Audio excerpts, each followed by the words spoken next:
Okay. Ngasi previous year question ne dani.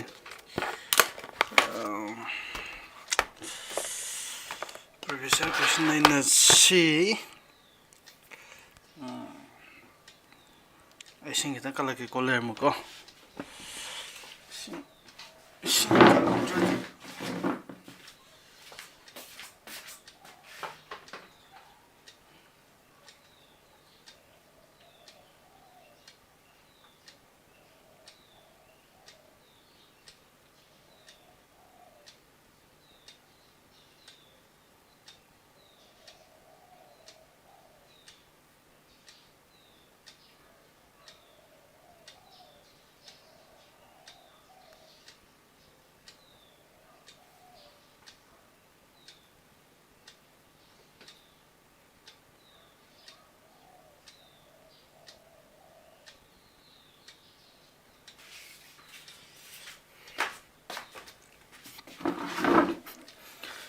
Okay, mi ayam balang na re.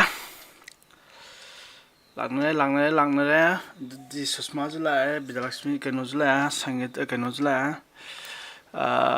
Lemon jula Tiangbani jula di previous year question naina si sida akhoi na tawgibda arithmetic akhoi tawgise kemta nate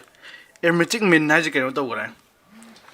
aduga geometric arithmetic min je class 10 de tawra ba poni aduga geometric min na ba ngam go tawgra adu geometric min na ba ngang sida di keno arithmetic min dawna dum sam ba ngang hoile me kay ngang no hay kanda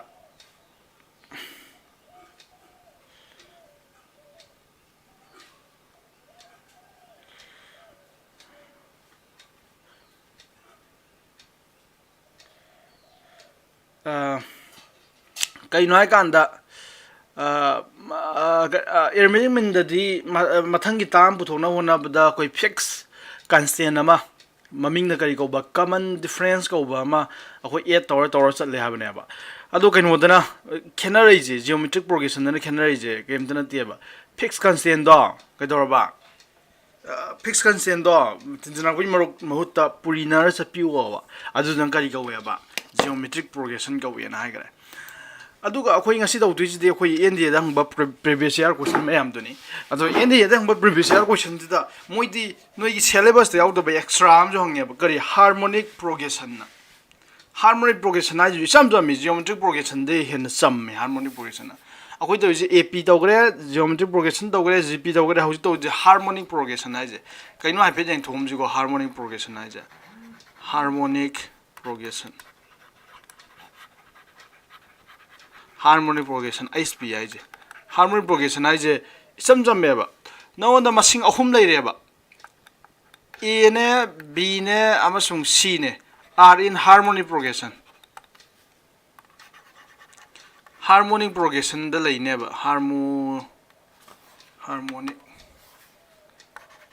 harmonic progression kam jam gi di ko definition je harmonic progression if ka jau tar di 1 by A magi reciprocal lo biroba kama 1 by B ama ji reciprocal lo biroba 1 by C moi hum je reciprocal lo kan do ko R in AP adna harmonic progression ai di AP ga mari leina ba nga ma goile me nangna masing hum do karam ganda harmonic progression da leine haine masing hum do gi reciprocal do lo kan da ke dorba masing hum do gi reciprocal do lo kan da AP ta lem tarba adui tar di nangi masing hum do harmonic progression lei haine ba example am tang lo bujine nangi se 1 by 1 haiba ngang jiga 1 by 3 haiba ngang jiga 1 by 5 haiba ngang jiga are in harmonic progression are in HP harmonic progression samna HP da leiba kari no mo je HP da lei tu je kai no ha kan da because kai no ha kan da karam kan da harmonic progression da leini ha gi yai no je gi do mo gi reciprocal do AP da leira kan da habne reciprocal do ke AP lem tarba masing hum do gi adui tari masing hum do harmonic progression da lei haine because si harmonic progression de lay habe athadi moi gi reciprocal ro 1 gi reciprocal di 1 ta zare 1 by 3 gi reciprocal di 3 ta zare 1 by 5 gi reciprocal di 5 ta zare si ni ji ap na tro si hum ji ap de lay tro tu hengkali do 2 na loi hengat pane tu ap de lay ko sumi ko sa ado 1 3 5 si ap de lay bani na moi reciprocal do harmonic progression de lay haina arin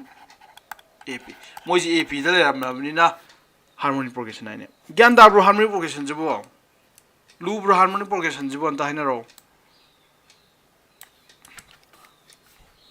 lui lai dun tai bi ro previous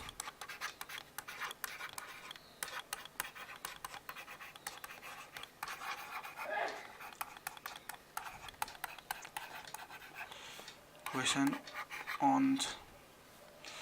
sequence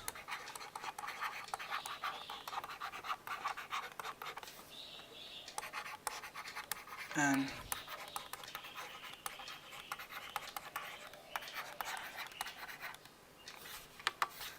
in the sigi chapter da question ja hange kan kamai da question ja cham na hang ba jawi yari ko adu in the ne dom kitang lai khalla hang ba jawi ado question jing ja ina sum khan kan da arubadi hang di na khalli ko in the da hang ba question ja aruba hang di na khalli ado sigi chapter je loire adu ga mathang gi chapter tawraga koi test tawraduni ko kai noi kan da chapter ke no sure ba chapter ahum sudura mani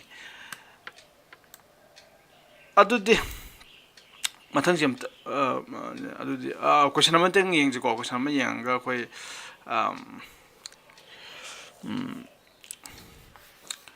question teng yang ga si india jom tu yal tang ba if mana is hojik to pan ji ko 1 by 4 1 by x and 1 by 10 hai bangang ahum ja are in isp moi ja isp de leiba harmonic progression de leiba then harmonic progression like that then what is the value of x ki value puthwa bane option number a da 5 option number b da 6 option number c da 7 option number d da 8 yar ko khocheng ya lai si de kam cham ge do mana ji si ga ngang hum je I speed lai ra bani 1 ne 1 by 4 ne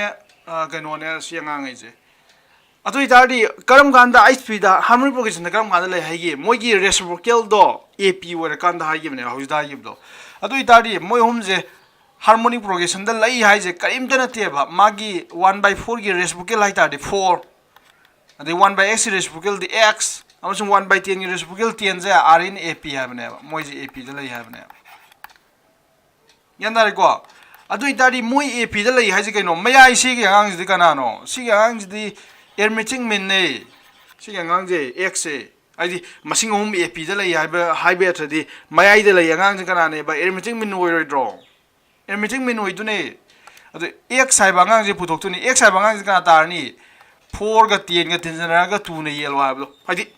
mayai da lai ba ang du di kaino na ye ne du mai du di arithmetic mean adu arithmetic mean di nakal ni do tor ga 10 jana 2 ne yelo ha du di adu x puthwa ba ne adu itar di si kya tar ba 17 by 2 di 14 by 2 ba 7 tar answer c chuma x value puthwa ma what is the value of x adu nan khalla ju ai si arithmetic progression da lai do ni 4 ne x ne 10 ne adu itar di kana hapadi arithmetic progression ta ni sine nang 7 soi da na hapani kai na kan 4 dai 7 ba henkal je kya no 3 7 ne muk 10 ba henkal je kya no 3 sab man ne henkal adu itar arithmetic progression yan dai ko shulu de ko muthang question jing ji harmonic mean ju lai loi lai parallel concept ma ta ne kaino da lai ba khudima harmonic progression du loi lai tu ni ado koi ka hina darkar leite ga hina du gi yeng ju loi darkar leite gan dai koi nai ja se no yam to holan ji noi hota ba yam koi ra noi ji gyan tari man ti yeng ja wala group da thaga na ro ko what is the n term of the sequence sige sequence sige 1 9 13 17 sigi sequence sigi adu nangon any sequence per mane adu n tam pu thoaram bane adu itai nang ke done ba sequence to kari sequence wana yeng darkar lei ba ap waitar di ap gi n tam gi formula du pantare an gi formula du pantare gp waitar di gp gi n tam gi formula du pantare yare khola no yare si irai lai rai photo ge ka yunai kan si ap ne ba ka yunai kan si hengale jeng 4 hengale 4 hengale 4 hengale 4 loi hengale adu ap ne a की value ना 1 तारे r की value ना 4 तारे हम लाई रहे अतो माना a n की वैल्यू बोतो है a n दे कोई a p जन क्लास 10 तम तो a plus n minus 1 दिया बोलो ये हम लाई क्वेश्चन आता नहीं को मांगी जा a plus n minus 1 sorry d की वैल्यू नहीं को कॉमन डिफरेंस वैल्यू 4 अतो इतार दी 1 plus 4n minus 4 इसलिए क्या तारा है minus 3 plus 4n लोअर से को my option जो IP option जो higher है किसी क्वेश्चन ने लाइमन के लिए तल हम लाएगा अदोई तार दी से क्वेश्चन हम तंग यंग जी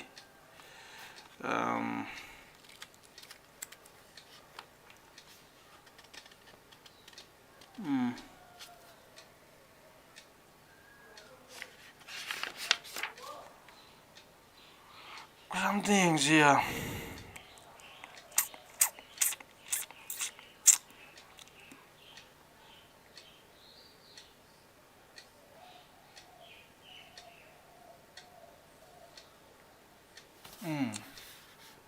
सिनुई होने हम ब्रेंग को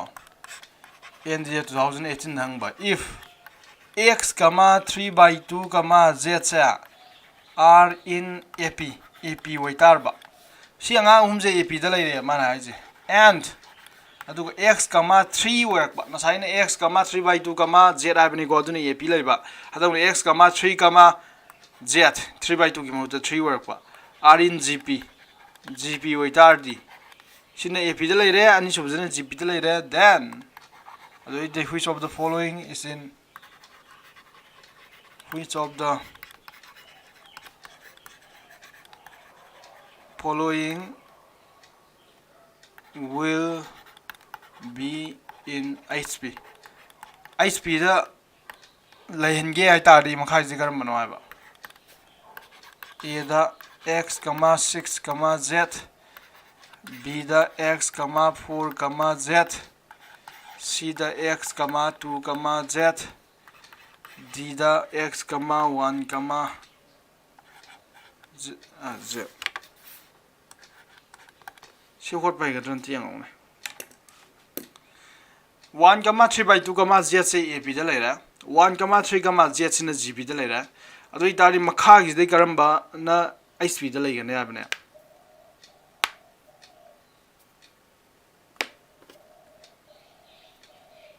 होट बाय गदरो नोई पे ट्राई तरो के रोसे जिंगिन ट्राई तरो ने हेब्रिंग Hello, I can know minute manga pia. Me manga the phone bring on me manga the phone on my check torong. How 618 sala 6 can know the 23 the phone the day hole again.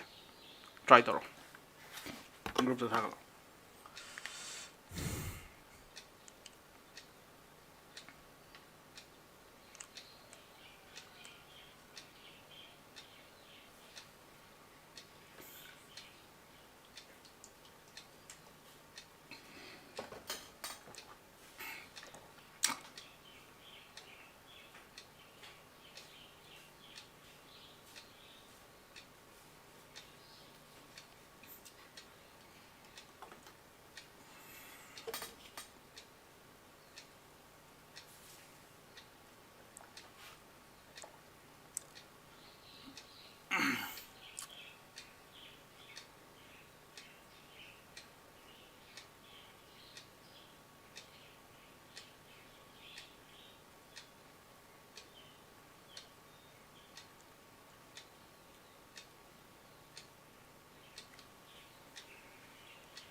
Mari kasi nga ko.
Quadrarabo.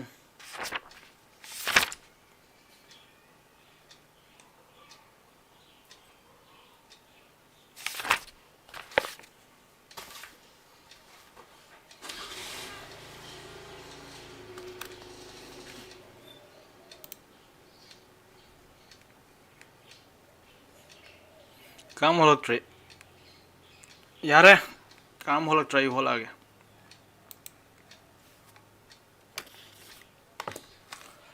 अदो इतारी अहमदा high condition से कहीं whole whole तो सिगे आंगांगजे AP दा लई हाबने बा AP दा लई highway three कहीं मसिंग हम एपी दा लई तारदी नंगी 3/2 जे कना गा मानने बा x plus z by 2 गा मानने बा नत्रो सी 3/2 वाई बांगांग जे मयाई दा मेने एरमिटिक मिन ने 2 गा z के गी x गा z के गी अदुने x plus z by 2 दो नंगी मयाई गा 3/2 दो फंगने बा कथनरागा नंगी x plus z के आंगांग जे क्या तार बा 3 तारे इक्वेशन नम फंगे सिजोम खालो सी gp दा लई हाबनी gp दा लई हाइ तारदी मयाई गा आंगांग जे कना ओइदुने बा जियोमेट्रिक प्रोग्रेशन ओइदुने बा को अमा थागले येंगजे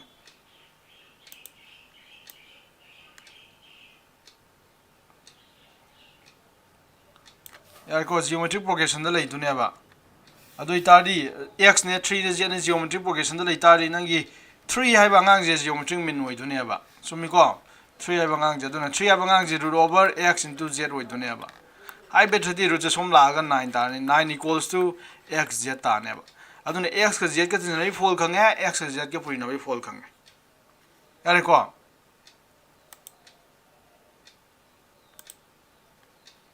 जो गेस्नो फोल जिंगे 이 여기서 좀 더 다르고 야더라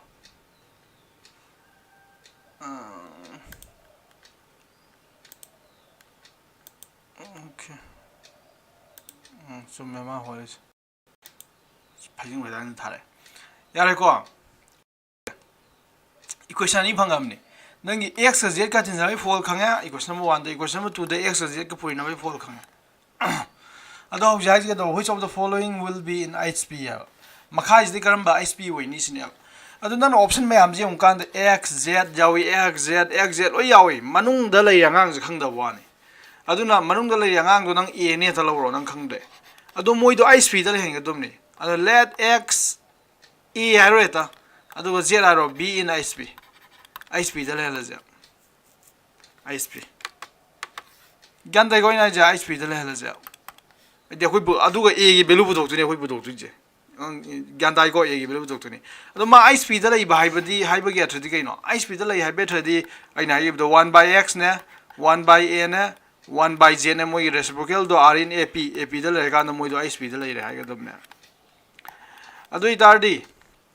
si hp da le hai ba thdi kai no sorry ap da lay habni 1 by x 1 by a 1 by z ap da lay tar si mayai gi angang je kana no mayai gi angang je arithmetic min ne 1 by a equals to kya tar ni si ani je tinjana bir ni 1 by x plus 1 by z by 2 2 ni am sama nei yare ko si di kya tar ba 1 by a equals to si di makha da 2 lay ra yare ko si print tinjana tar di x z lay re mathak se adu mathak se x plus z lay ra tu nang na pa mi po tu tholak tu re thoklo edo highway 1 by a equals to x plus z की value दिन खंग करे 3 दा करे 3 by x into z की value दी क्या था बा 9 by 2 ऐसे करते हैं रे 3 2 are 3 3 are 9 3 3 are 9 तार बा अदुई तार दी 3 3 are 9 तार है अदुई तारी ना हुजिक सिरगी चंद्रे को सिरों होलागे 1 by a की वैल्यू से क्या तार बा 1 by 3 divided by 2 है बने अदु सिटी क्या तार है 1 by a equals to city 1 by 6 है वो समान है 3 तो मखा लाग तो नहीं 3 into 2 is 6 अदु इतार a की वैल्यू तो क्या तार बा 6 a की वैल्यू 6 तार अदु इतार नंग ap दल हन जाय तार नंग मसिंग दो x ने a ने 6 ने z ने अदु ऑप्शन नंबर a जसम हाइ दिन नंग तो इसे केम तना तेदा ap ने high bye conditional pyramid gp दल लेबा कंडीशनल पिरामिड अनि दो सिजनरगा equation ni phange equation ani du da x y ka tinjabi value sorry x z ka tinjabi value x ka z ka purino value phange adu man hai di makha is karamba ap no sine which of the following will be in ap sorry isp no hai bane adu manungi si angang ji ne ba scenery je 4 oigadra 6 oigadra 2 oigadra 1 oigadra adu nang na e ne lo so lep to let x a z is in isp the ones like by je kari hai no 1 by x 1 by a 1 by z से ap the ले हाइने isp की definition की मतुंग isp की definition है जगह दरबा मसिंग ओ isp ले by J मोय की reciprocal दो ap द ले रकान दने हाबा अदुन to 1 by x 1 by a 1 by z are in ap अदु इतार ap द once मोय हम ले बाय जे सि मया इजी यांगांग जे arithmetic min ने बा अदु इतार मया यांगांग 1 by a is equals to मता यांगांग जे जनरल 2 ने म सम नै बा अदु इतार मथकी जो तो 1 by x plus 1 by z से होदो कान x plus z by x into z तारे अदो x plus z x into z तो पुथोगा नंग सिला e की वैल्यू 6 फंगे दो फंगे अच्छा ज्ञान दाबर दादर बन दाहिने रो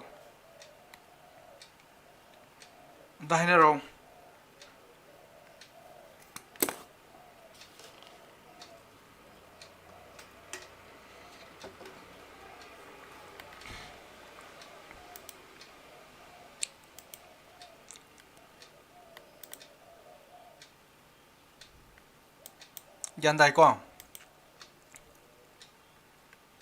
कहो रे को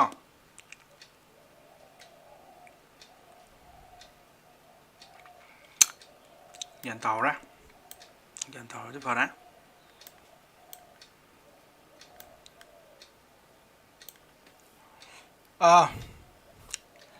द क्वेश्चन अमतंग येंजे क्वेश्चन जे मथंग नोय होलन बेसी क्वेश्चन जे याम हंगन बो क्वेश्चन आइतार यार को याम हंगन बो क्वेश्चन ने सेक्शन लो 2014 दा याम हंगन बो क्वेश्चन नि the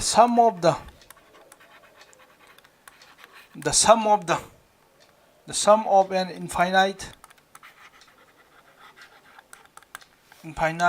gp is x nang gp im le re gp du ki sum do x ni sine and the common ratio yam phajab question ni ko sa common ratio Ramanujan hoina holamba question oiduni the common ratio r haiba common ratio da is such that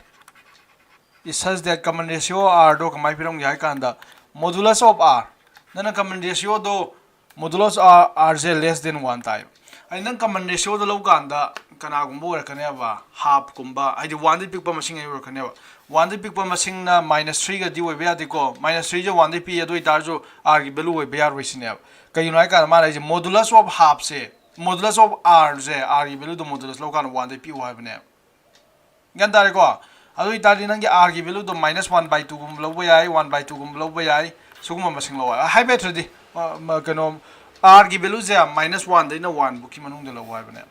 yar ko dum tanaji ngako adu if the first term of the GP is 2 first term do 2 way tarba then which of the following is correct habane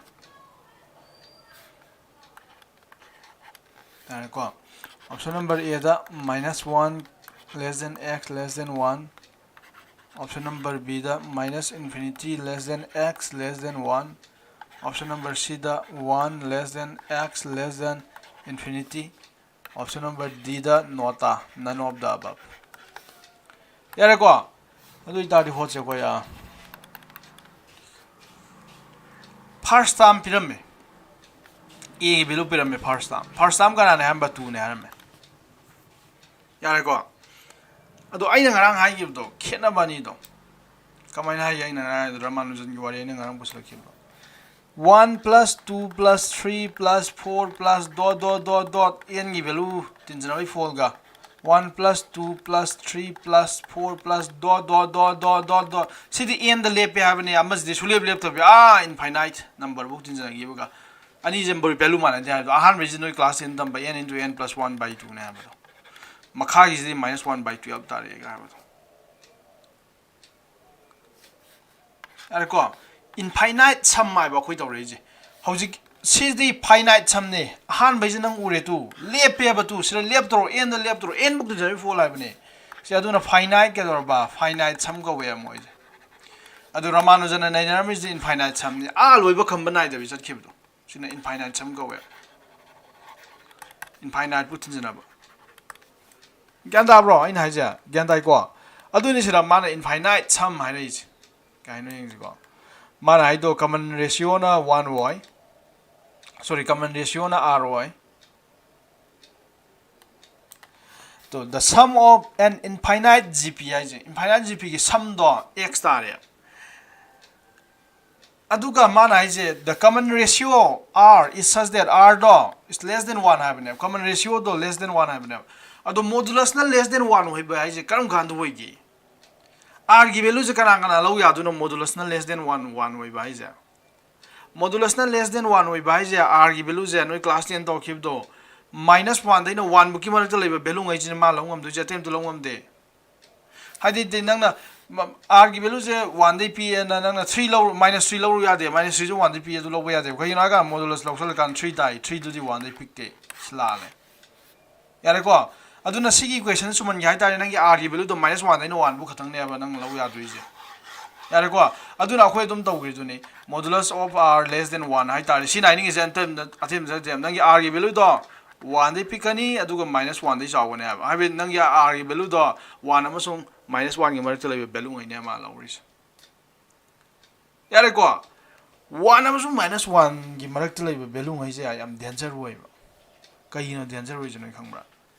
mangon the power ya maso om ka jne 1 amasung 1 by 1 amasung -1 gi mar to le value se 1/2 to lo je 1/2 jinang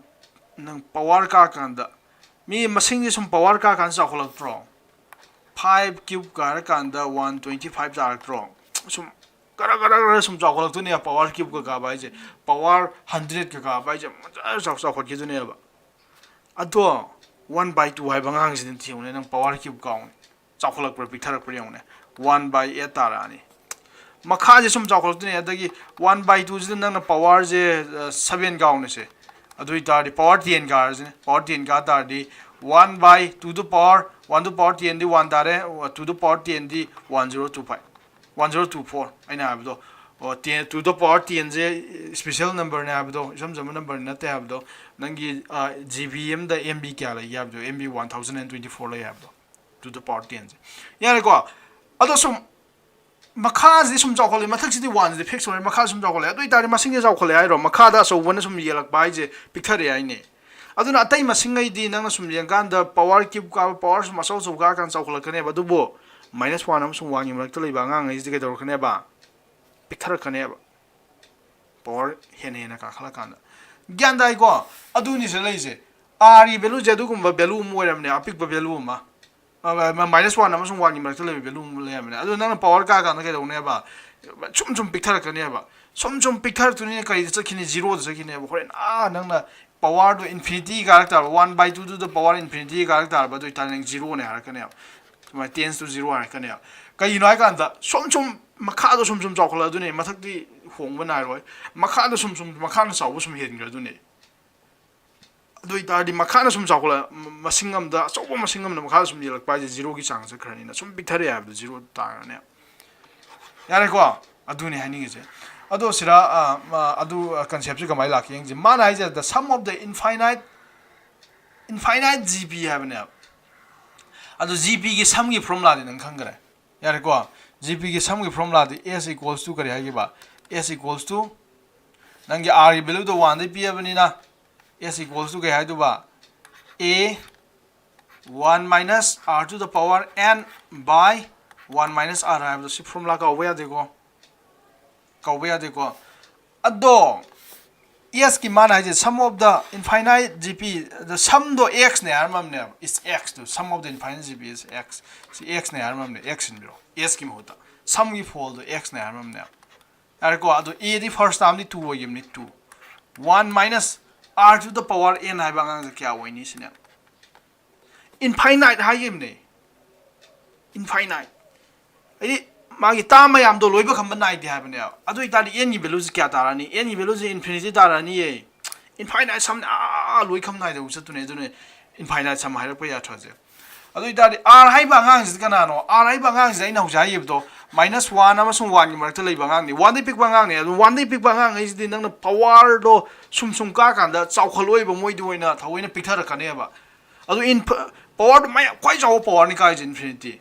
tare ko adu itar ke do ne ba ma do pigman ge na 0 se khane apsi 0 ne nang thama ne r to power n gi value 0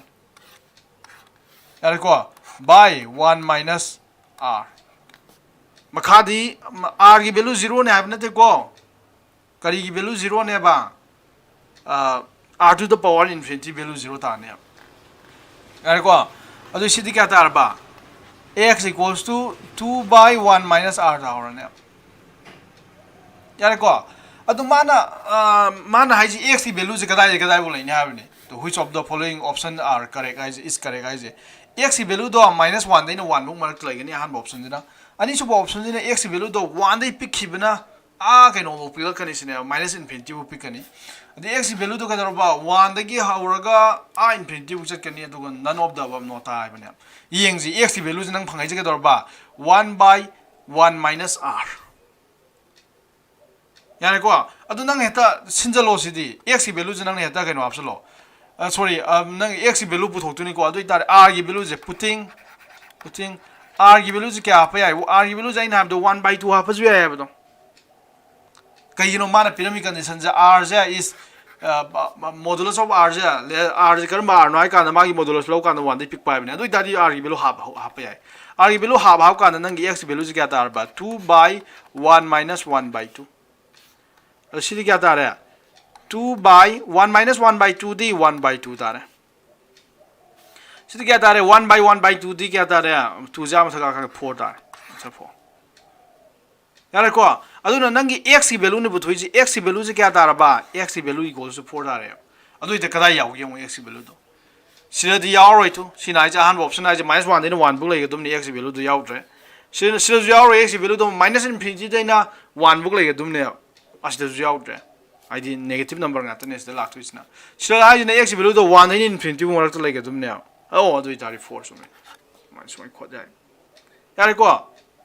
na do atopa method ta tawra ju ai ko atopa method ta tawra ju ai ado si ne en pare se ju atopa method khang mo no hena nang confuse na si gyan ta bron ta ro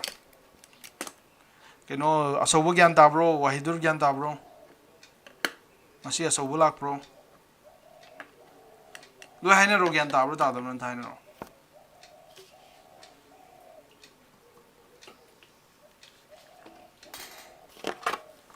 aduna si kaw ya de ko r to the power infinite sum hai tar ba r to the power n ki value do 0 tar tu ni si kaw so ya de infinite sum hai tar ba r to the power infinity do 0 tar tu ni sugum ba question nama yaw khini ko adu no holan do ni deni khar ta na tel bai ta ga dum ni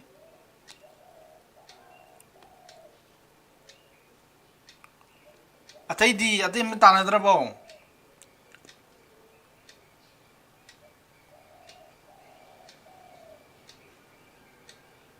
gyan ta ura ba no bam ta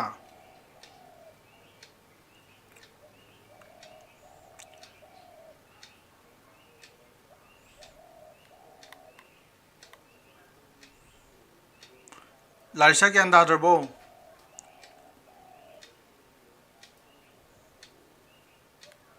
tai di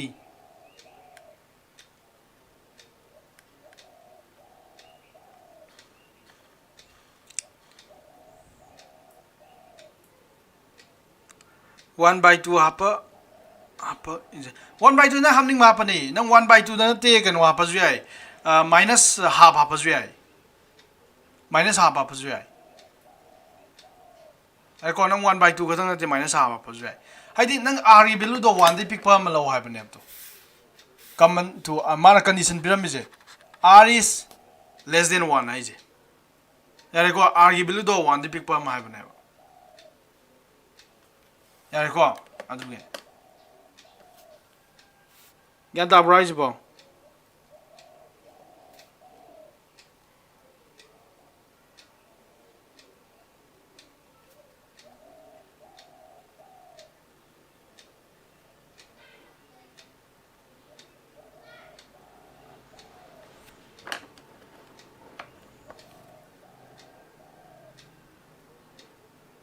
r value na hamning ma pa ya du ko check to rei ne यार question में भी गया दोनों ही होलो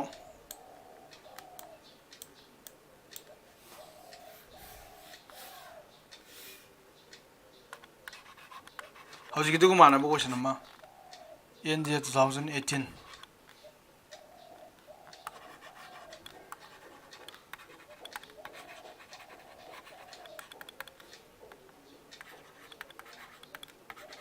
सिजु infinite नि को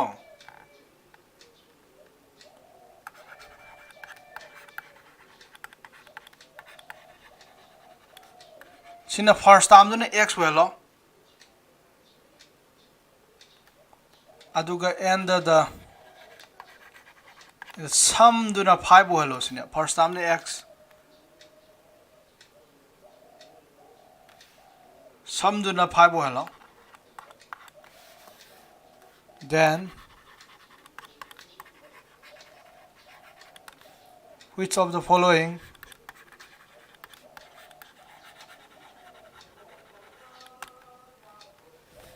is correct.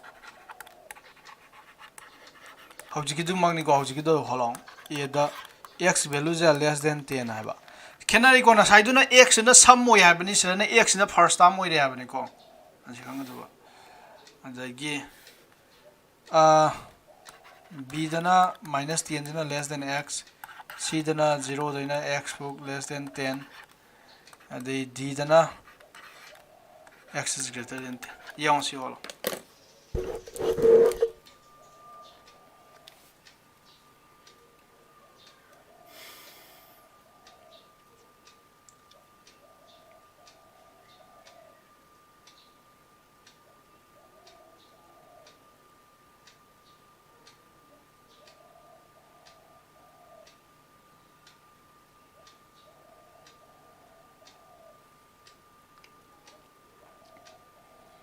ꯑꯁꯦ ꯑꯗꯨꯒ ꯑꯩꯈꯣꯏ ꯒ꯭ꯌꯥꯟ ꯇꯥꯕ꯭ꯔꯥ ꯌꯦꯡꯁꯤꯅꯣ ꯍꯧꯖꯤꯛ ꯑꯗꯨꯃꯥꯏꯅ ꯍꯣꯜꯂꯣꯀꯣ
ꯍꯣꯠꯅꯔꯕꯣ ꯌꯥꯝ ꯀꯨꯏ ꯆꯪꯍꯟꯒꯅꯣ ꯌꯣꯒꯦꯁ ꯍꯟꯗꯛꯃꯨꯛꯇꯤ ꯆꯨꯝꯅ ꯊꯥꯔꯛꯎꯀꯣ ꯅꯪ ꯍꯦꯛꯇ ꯌꯨꯡꯅ ꯍꯦꯛꯇ ꯊꯥꯔꯛꯑꯦ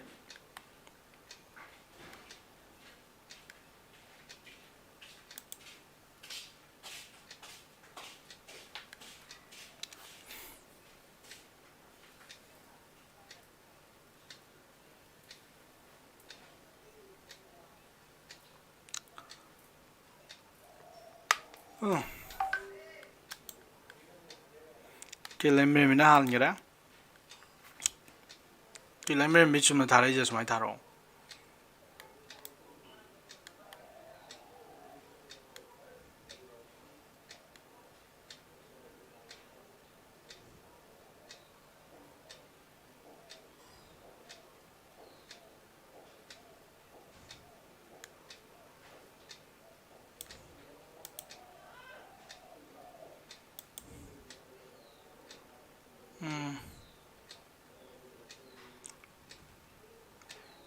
A की value x पिरामे x um,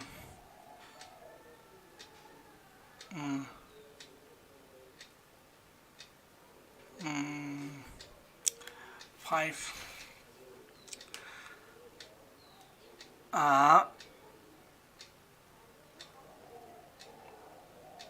let me la la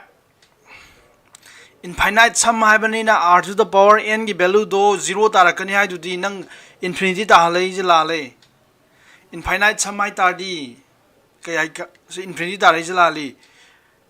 0 ta halakadum ni r to the power n की value do 0 ta halwa hai bado r to the power n hai batam je mang ra duni aduni let me basi sam to जोगेस की हिंजी तो जोगेस की 0 ता हालै जतो तो 0 ता हालै जो ब्रा असमाइना जोगेस सुमे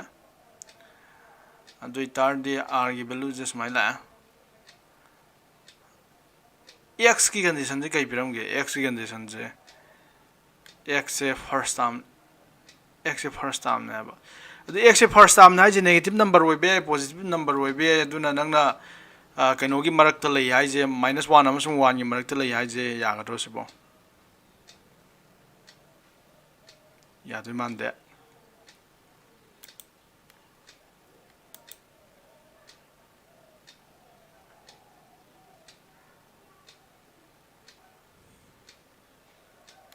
नंगसे कमाय हाय नो बसिगी आर्गुमेंट जे सिरगी नंगना ओ r की वैल्यू पिरमब्रा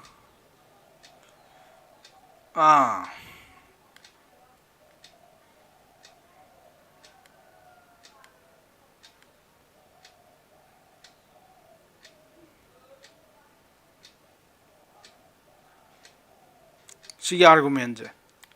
1 minus x by 5 हाइबदे r की वैल्यू जे -1 देनो 1 बुकी मरक त लईने हाइबा आर्गुमेंट जे चुमगरा सम होइदसिने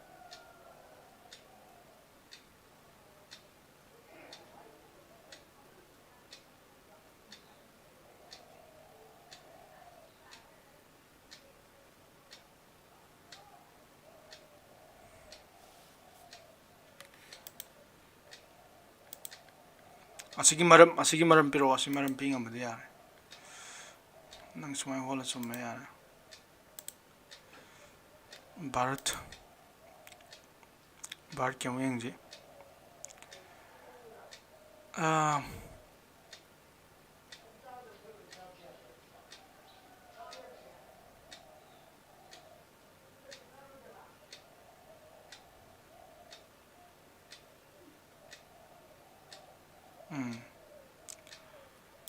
yeah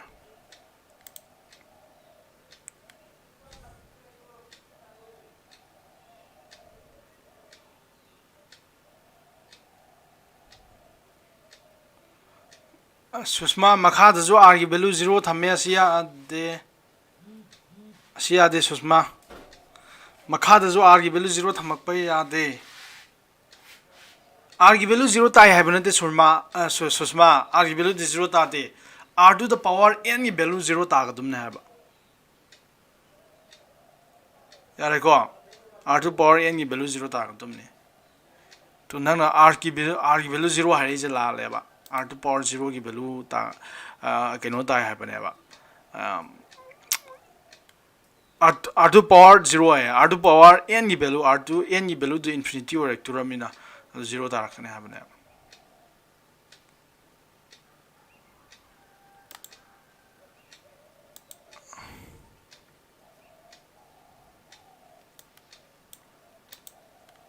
फॉर्मूला तुम बांधल तूने यारे असी कनो सुमे कनो न होत खिजे सुमे कनो न होली अनिमक सुमे भारत न होत बे सुमे अदगी कनो न होत बे सुमे करी जोगेस न होत बे सुमे अस्ते येंगो अतोप क्वेश्चन तौसी यारे को मबाइनी होली दु येंगो नोसी क्वेश्चन ज्ञान थाउ दु जोगेस की जो फजन होले कनो की जो फजन होले अदु दुम येंगो यारे को अदो ओय क्वेश्चन अमो होसे in the 2018 की the third term The third term of a GP. GPM की third term is 3. Third term is 3 never. What is the product?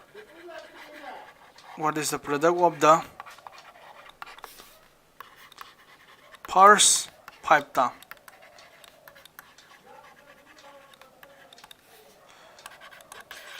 216, 226, 243. The above options cannot be determined due to insufficient data. यार को मान है जिका दरबा the नंग GP में ले GP तो पिरामिड third term खतंग ने बा तो the third term of GP में third term जिका नाने बा 3 ने बा third term खतंग पिरामिड अदो what is the product of the first 5 term अहम मंग term मंगा दो अदुगी का दरबा पूरी नबी फोल बुथवाई बने the product of the first 5 term अदो आंसर जे सीतागनी अदुगा D जैक D नाइज ना answer cannot be determined answer to buthokpa ngamoi karigi due to the insufficient data data jama pungphana piram de ba haidi first term piram de common ratio piram de aduna insufficient data oi ba data jama pungphana piram damina akoi calculate taw ngamoi habane adu karam option chun ne mali akoina khalji as d je sum de mali kai no kanda nang gp ji ki piram je third term gathang bithom bane taim da piram di third term gathang bithom bane adu nang khalji as third term gathang piram bani na अदुदी कनो तौदुई माली अखोइगे पुथोप ngamdui mande tam ahan tam ahungi puinoi phol puthok ngamdui mande aduna dj so megan dj khoning du ne ba cannot be determined due to the insufficient data aije ado taseng ngam kiti puthok pa yai nangna if nangna ap do smai lo ba yai ba kamai lo ba ya ga kanda third term do kana na hacker first अखोना पुथोक्तोइ J product of the first 5 term ahan term ahum manga dugi puinabe phol ne so sira into harani sira ahum suba kaino duni ahum suba term duni 3 na je sira ngam jo hapakani ko nang sira ngam hapakani into sira ngam hapakani into sira ngam hapani sumaina adu je kya sura gyong mo angang kya sura angang manga sure ama ani ahum mari manga moi manga pui no phol ne buduk tuje ado main da kana hab tu no dudi ado nang na ap da yam interesting gp da yam interesting way je sigi r haiba tam je sorry 3 haiba tam je ma gi hek mathang do kana lai gani r pui na term ne 3 into r sumbro ma ahum su batam do khatang piram bane ab sine ba third term do ne se je third term the man 3 ne pyramid the third term of the ap is 3 ne pyramid ne third term the page the fourth term the kana ne fourth term the third term the common ratio r na purina ra ta ne ba the fifth term the get do ba si common ratio the hanagi numbers the common ratio r do nam ga purina do ne r nam ga purina r square ta ne adu si second term ga first term ga the kana wa ne second term ga first term ga the kana wa ma ga ne ha kan da si na 3 by r will mane she's na 3 by r square will mane first time the 3 by r square sorry 3 by 3 square you get go 3 by r square will mane say 3 by r square kari gino nan ta yeng ne sum rieng ji go anta yen tho yeng ba r w yeng ba sigi terms ki ahan ba first term ki second term lak ba je r na purina bnyo 3 by 3 square the r na the purina ne 3 by r da ni makha gi r ma thana ga adagi 3 by 3 by r ji da 3 by r ji da nang na r na purina ta di amuk su r na purina ta di nang 3 phang ne ba 3 ji da mu r na purina ta di nang 3 r phang ne ba 3 r ji da mu r na purina ta di 3 r square phang ne ba aduna si moi ahum moi manga je ke dorba gp da leiba yare ko moi manga je gp da leiba moi manga gi purina bai phol je ke ata ge hang bane ab gen dar wai je bo dui dar nang ka thana ya bang ka thana ro yare ko sigi r square ga r ke r cube lai ra ꯁꯤ ꯃꯊꯛꯇꯅ ꯂꯩꯁꯤ ꯃꯈꯥꯗ 1 ꯊꯝꯕ ꯌꯥꯏꯀꯣ ꯆꯞ ꯃꯥꯟꯅꯩ ꯑꯗꯣ ꯃꯊꯛꯇ ꯁꯤꯒꯤ r ꯑꯃꯒ ꯁꯤꯒꯤ r ꯑꯃ ꯀꯛꯊꯅꯔꯣ ꯁꯤꯒꯤ r ꯁ꯭ꯀ꯭ꯋꯥꯔꯒ ꯁꯤꯒꯤ r ꯁ꯭ꯀ꯭ꯋꯥꯔ ꯀꯛꯊꯅꯔꯣ ꯑꯗꯣ ꯅꯪ ꯂꯦꯝꯍꯧꯗꯣꯏꯁꯦ 3 into 3 into 3 into 3 into 3 3도 ꯃꯉꯥꯔꯛ ꯄꯨꯔꯛꯑꯦ 3도 ꯄꯋꯥꯔ 5ꯅꯦ 3도 ꯄꯋꯥꯔ 5ꯒꯤ ꯚꯦꯂꯨꯗꯤ ꯀꯌꯥ ꯇꯥꯏ ꯀꯅꯥ ꯈꯪꯉꯝꯃꯦ 3도 ꯄꯋꯥꯔ 5ꯒꯤ ꯚꯦꯂꯨꯗꯤ ꯀꯌꯥ ꯇꯥꯏ ꯑꯩꯁꯨ ꯈꯪꯗꯦ 3도 ꯄꯋꯥꯔ 5ꯒꯤ ꯚꯦꯂꯨꯗꯤ ꯍꯣꯠꯇꯣꯛꯑ ꯈꯪꯉꯅꯤ ꯀꯌꯥ ꯇꯥꯏ ꯌꯦꯡꯁꯤꯀꯣ ꯁꯨꯁꯃꯥꯅ ꯍꯥꯏꯔꯦ ꯁꯤ ꯂꯩꯃꯔꯦꯝꯕꯤꯅ ꯍꯥꯏꯔꯦ ꯁꯨꯃꯥꯏꯅ ꯇꯧꯔꯁꯤ 243 243 ꯑꯪꯀ ꯍꯣꯠꯄ ꯌꯥꯝ ꯊꯨꯕ ꯑꯉꯥꯡ ꯕ꯭ꯔꯦꯟ ꯐꯕ ꯑꯉꯥꯡ ꯌꯥꯝ ꯂꯩꯕꯅꯤꯀꯣ ꯑꯩꯈꯣꯏꯗꯤ ꯕ꯭ꯔꯦꯟꯗꯤ ꯐꯠꯇ꯭ꯔꯦ ꯑꯪꯀ ꯍꯣꯠꯄꯁꯤꯃ ꯄꯨꯔꯤꯅꯕꯁꯤꯃ ꯁꯨꯡꯍꯩ ꯍꯩꯇ꯭ꯔꯦ ꯑꯩꯈꯣꯏꯗꯤ 243 ꯌꯥꯔꯦꯀꯣ ꯑꯪꯀ ꯍꯣꯠꯄ ꯊꯨꯕ ꯑꯉꯥꯡ ꯂꯩꯕꯅꯤ 243 ꯑꯗꯨꯅ 243 ꯑꯟꯁꯔꯁꯦ C is the correct answer ꯁꯤ ꯒ꯭ꯌꯥꯟ ꯇꯥꯕ꯭ꯔꯥ ꯇꯥꯗꯕ꯭ꯔꯥ ꯑꯝꯇ ꯍꯥꯏꯔꯣ ꯔꯣꯁꯅꯤ ꯒ꯭ꯌꯥꯟ ꯇꯥꯕ꯭ꯔꯣ ꯑꯗꯒꯤ ꯀꯩꯅꯣ ꯑꯆꯧꯕ ꯒ꯭ꯌꯥꯟ ꯇꯥꯕ꯭ꯔꯣ ꯑꯗꯒꯤ ꯖꯀꯤꯔ ꯒ꯭ꯌꯥꯟ ꯇꯥꯕ꯭ꯔꯣ ꯑꯗꯒꯤ ꯂꯟꯆꯦꯟꯕ ꯒ꯭ꯌꯥꯟ ꯇꯥꯕ꯭ꯔꯣ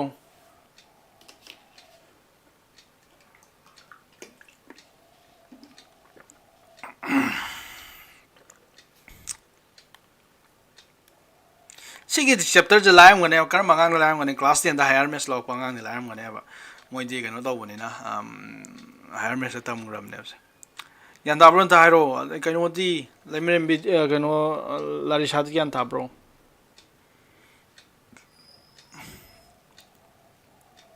ꯑꯗꯒꯤ ꯗꯦꯅꯤ ꯒ꯭ꯌꯥꯟ ꯇꯥꯕ꯭ꯔꯣ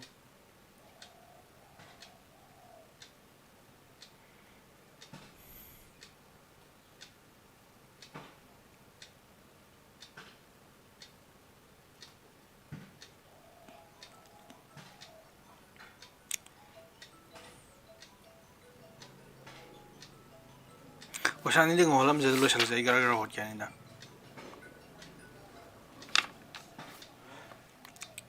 ꯂꯥꯔꯤꯁꯥꯗꯤ ꯀꯥꯏ ꯆꯦꯟꯈ꯭ꯔꯦ ꯂꯥꯔꯤꯁꯥ ꯒ꯭ꯌꯥꯟ ꯇꯥꯕ꯭ꯔꯣ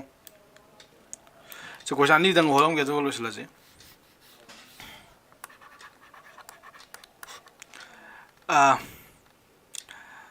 2011 hangbu question ne the AM arithmetic mean and GM geometric mean I di kai chen ga dan khol re of two numbers masing ani gi arithmetic mean ga geometric mean ga ja are 10 and 8 ne ba 10 gi 8 ka ne masing ani le masing ani doi kana khangde arithmetic mean puthwe 10 tai geometric mean puthwe kya tai ba 8 tai doi tar di man hai ja then one number exceeds the other by have number ani ni dana number ani du gi arithmetic mean puthwe ba arithmetic mean do 10 tare yare ko number ani du gi geometric mean puthwe ba kya tare ba 8 tare man hai question hai yare ko aduga number ani ni lai do ado ani do amana amade kyam hena ni sina to one number exceeds mana hai ni question je one number exceeds the other number by hai ba masing amadu dagi amaduna nipan henbra tara henbra train to henbra tra to henbra hai be thadi nang masing ani do puthwai ba ni da masing ani do puthwa dum khangya khangamani dana amana amade kyam hena ye do nipan hen tari amana tara oira amana train pan oira mazwe yare ko ado man hai ja nangon da pyramid je kaino si question jam interesting way question ko nangi arithmetic mean do a na represent do yare masing ani ge arithmetic mean do kya ne pyramid ba t ne pyramid geometric mean do na g na represent do gibni kya ne pyramid ba se a ne pyramid adu jar masing ani do kana kana no hangbre akhoi question am hot khreba exercise question no hot khreba noi ningjang ibyo masing ani pyramid ba a ga b ga a ga b ji arithmetic mean ja arithmetic means na a oire ba geometric means na g oire ba adu itadi masing ani do a ga b ga do kanana a ga b ga do kanana p ni hai kanda sumaina hai gib do a plus minus root over a plus g a minus g no exercise I know hot khibni go se I know hot khibni masing ani ji gi arithmetic mean ga geometric mean ga pyramid ba ꯌꯥꯔꯦꯀꯣ ꯑꯗꯨ ꯑꯣꯏꯇꯥꯔꯗꯤ ꯃꯁꯤꯡ ꯑꯅꯤꯗꯣ ꯀꯅꯥ ꯀꯅꯥꯅꯣ ꯍꯥꯏ ꯀꯥꯟꯗ ꯍꯥꯏꯗꯤ ꯑꯦꯔꯃꯦꯇ꯭ꯔꯤꯛ ꯃꯤꯟꯒ geometric ꯃꯤꯟꯒ ꯄꯤꯔꯝꯃꯦꯕ ꯑꯗꯨꯅꯤꯗꯣ ꯈꯛꯇꯪ ꯑꯗꯨꯒ ꯀꯩꯅꯣ ꯃꯁꯤꯡ ꯑꯅꯤꯗꯣ ꯀꯅꯥ ꯀꯅꯥꯅꯣ ꯄꯨꯊꯣꯛ ꯍꯥꯏꯇꯥꯔꯗꯤ ꯀꯔꯤ formula ꯁꯤꯖꯤꯟꯅꯅꯦꯕ a + - (a + g a - b) ꯁꯤ ꯇꯧꯈ꯭ꯔꯕꯅꯦ ꯅꯣꯏ ꯅꯤꯡꯁꯤꯡꯕ꯭ꯔꯣ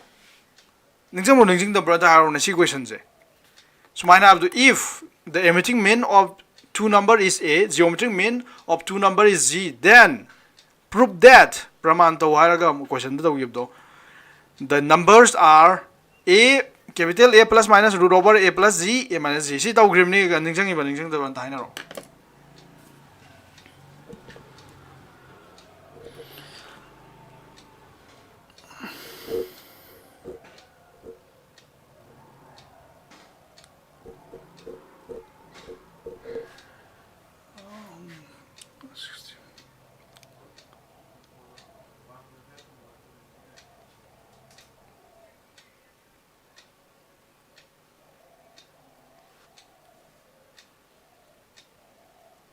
निंगजंग बथोगद्रे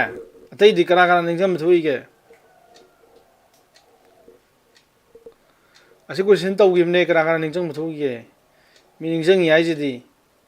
विद्यासागर दी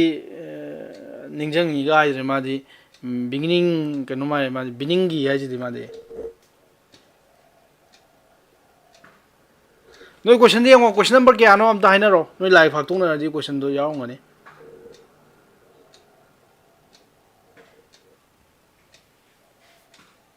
असी हियाले ना बंगांग से तोक्सनैने से निंगजंग मा निंगजंग in the beginning question number 29 आइजे यारे को आइजे मसिंग अनि जोगी AP का GP का पिरममने बे A का G का अदो इतारदी मसिंग अनि दो कना कना नो हाइबने अदो नंग फॉर्मूला दो बालनी मसिंग अनि दो फॉर्मूला दो दि कना ने बा अमना A plus root over A plus G A minus B Amna A minus plus minus to खेनरे निको मसिंग अनि दो अहान मसिंग दुना दो तौर जिसे असी फॉर्मूला से पालागा E हाइ तारदी 10 हारे 10 plus minus root over 10 plus 8 अदुगा 10 minus 8 सिर तुम बुथो यारे 10 plus minus अदुना सी फॉर्मूला से फाद फुया दे सिर क्वेश्चन तुम हंगल ले क्वेश्चन यारे को APGP पिरमगा मसिंग अनि दुकान नो पिउ हाइबा अदु इतारदे असी सिन तारे यारे को श्री साई थांगजम श्री साई कनोगी नते असिदी स्कूल की नते कनोगी नि अखोई एनडीए कोचिंग गिनी एनडीए था तो बंगा कोचिंग तो बइने 10 plus 8 क्या तारबा सी 18 तारे into 10 minus 8 क्या तारबा 2 तारे यार को 18 into 2 क्या तारबा 32 नते 36 दी रोबो 36 तारमानी 6 अदो इतारदी अमना प्लस नि 10 plus 6 आइबा मा अमना 10 minus 6 आइबा मा 10 plus 6 ती क्या तारबा से 10 plus 6 दी 16 10 minus 4 अदुना अनि दो मसिंग अनि दो अमना 4 नि अमना 16 नाबा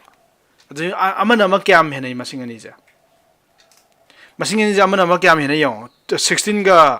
4 गा दी 12 हेना ड्रॉ अदुना C is the correct answer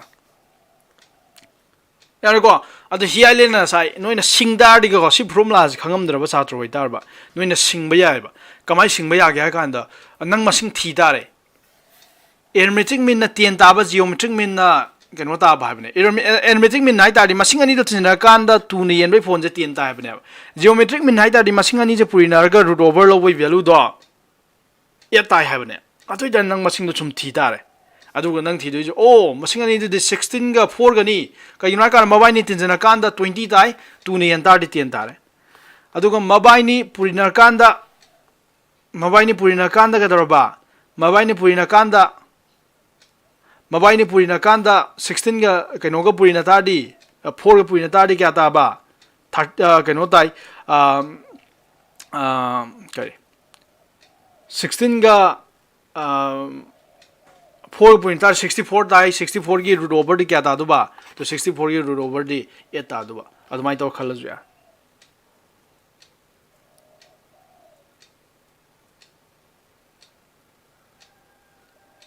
यारे को मानो कोई अदुना आंसर 16 का खोलम गनी 16 खोतुई नते को d खोतुई नते को मान हाइजे मसिंग अनि दो पुथु हाइब नते मसिंग अनि दुदगी अमन अमदा क्याम खेना ग्या बनी कनो खेना ड्रॉ ट्राइंग टू खेना ड्रॉ 16 के 4 के दे ज्ञान ता होई को जेनिन के दौरगे जेनिन के बार के नो इजबो d सुमे d सुम दे c सुम दुनी c सुम दुनी d सुम दुनी नते को